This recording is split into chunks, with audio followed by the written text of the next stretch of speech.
The Dubai ruler is known for his image as a business visionary and poet, but lurking beneath this public image is a reel of haunting videos and court rulers that often overshadow his biography. From his claims to being immune to scorpion bites, to tribal elders frequently scattering spiders and scorpions around his bed, Sheikh Mohammed had to endure a tough childhood, leading to a life of secrets that shocked the world.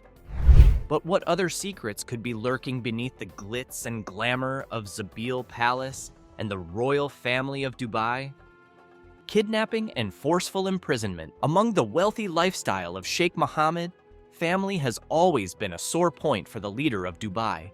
In a shocking twist of events, his wife, Princess Haya bint Al Hussein, ran away from the kingdom, bringing both her children to London. Here, the former princess aimed at keeping them away from the sheikh, but in a court battle, which ensued, plenty was revealed. The mother made allegations of kidnapping and imprisonment, in which it was found that Sheikh Mohammed had imprisoned two of his wives, Princesses Shamsa and Latifa.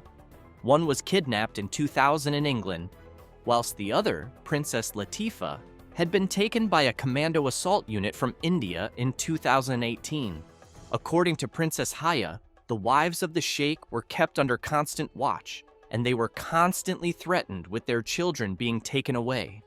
This was done as a way of instilling fear and forcing these princesses into submission. But why did the sheikh resort to any of this?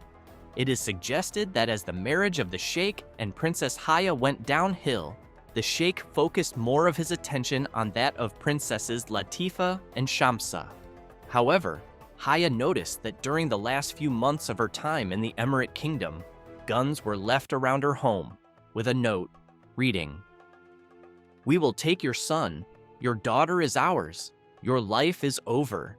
As many would expect, these direct threats posed a massive risk for the princess, fearing not only the threat to her life, but also suspecting that her children would now also be treated as prisoners of the sheikh. It is here when suggestions of her escape began floating around, and the princess made a dash for the United Kingdom. But this is not the only threat that had been found during a fact-finding hearing held in the UK. Perhaps one of the most striking shows of power from the sheikh had been a helicopter landing in the garden of the princess, with the pilot exiting and indicating that she would be taken to a desert prison. The sheikh had also instructed media outlets to create a narrative, suggesting the bad private life and political activities she had been indulging in. Of course, none of this could be proven, and it was up to the court to make a decision. The UK court found that all these claims were true, and that something had to be done to protect her from the sheikh, waiving his immunity. You see, heads of state or those tied to embassies can often apply for diplomatic immunity in other countries. This is not unheard of and is often used by top diplomats as a way of covering their tracks and eventually escaping back to their birth countries. In one of the biggest twists of this case, the sheikh himself actually waived this immunity, which has been unprecedented when it comes to heads of state. However, his legal team also made it clear that the sheikh would not be attending any of the hearings, which made it incredibly hard for prosecutors to perform a cross-examination. But the sheikh seems to not care about any of these findings and has constantly been telling the media and the world that the UK court is only seeing one part of the story. Now, slowly, more and more claims are surfacing, suggesting the menacing person that the sheikh is and how he has gone about treating his family.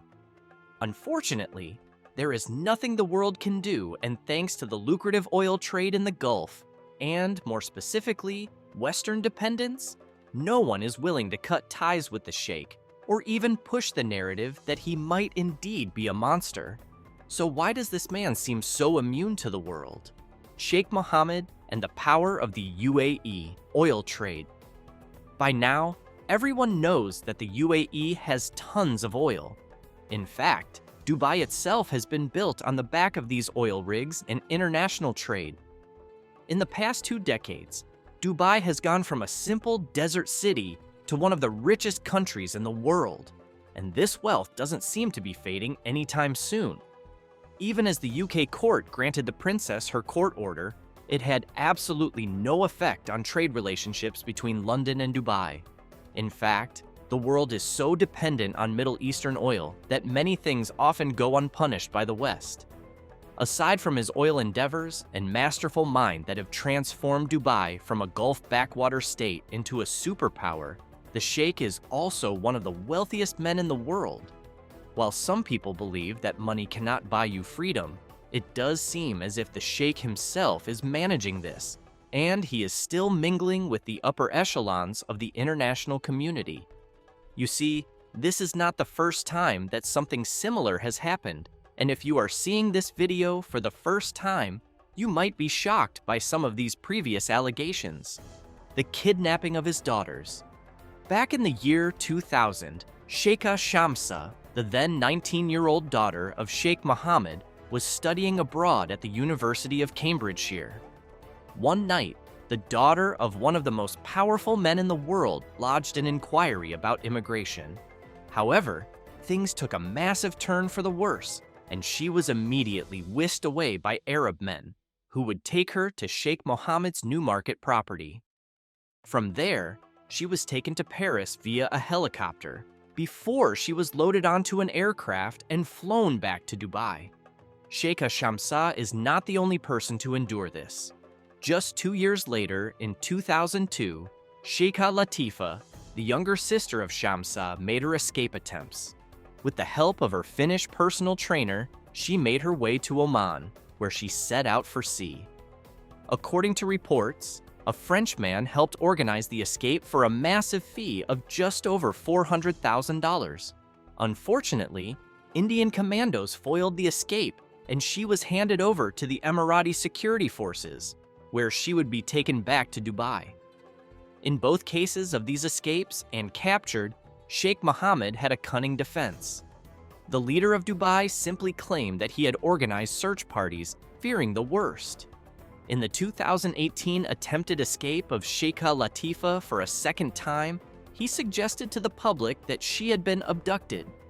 Each time something happens, the Sheikh masterfully crafts media statements where he would seem like the hero instead of the hostile dictator that many people make him out to be. Each time it works, and media attention simply disappears within a few weeks. The problem is that now his daughters are still entrapped inside the Emirati city of Dubai, and they have nowhere to go. On the other hand, the Sheikh is still making millions from his oil, whilst transforming Dubai into one of the biggest tourism destinations in the world. But what finally broke the camel's back has to be the recent marriage fight between the Sheikh and the Jordanian king's half-sister. Both married in 2004, but it was later discovered that she had an affair with one of her bodyguards. This forced even the ruler of Dubai to seek divorce from her under Sharia law. One can only wonder whether or not she had been suffering the same treatment, or perhaps the power of her half-brother King Abdullah might have given her some leverage. As for the other of his 6 wives, it seems as if the Sheikh is controlling them and their children, especially the women, with an iron fist. However, the power and wealth of the Dubai leader are unwavering, and his large contributions to funds around the world, and also being one of the richest men in the world, have certainly saved him a couple of times. But with so much power comes plenty of opportunity, and the Dubai ruler is no stranger to shocking the world. These divorces are certainly taking a financial toll on the kingdom, and once you see the numbers in one of our upcoming videos, you will certainly be shocked at how much this could possibly cost Dubai and the House of Maktoum.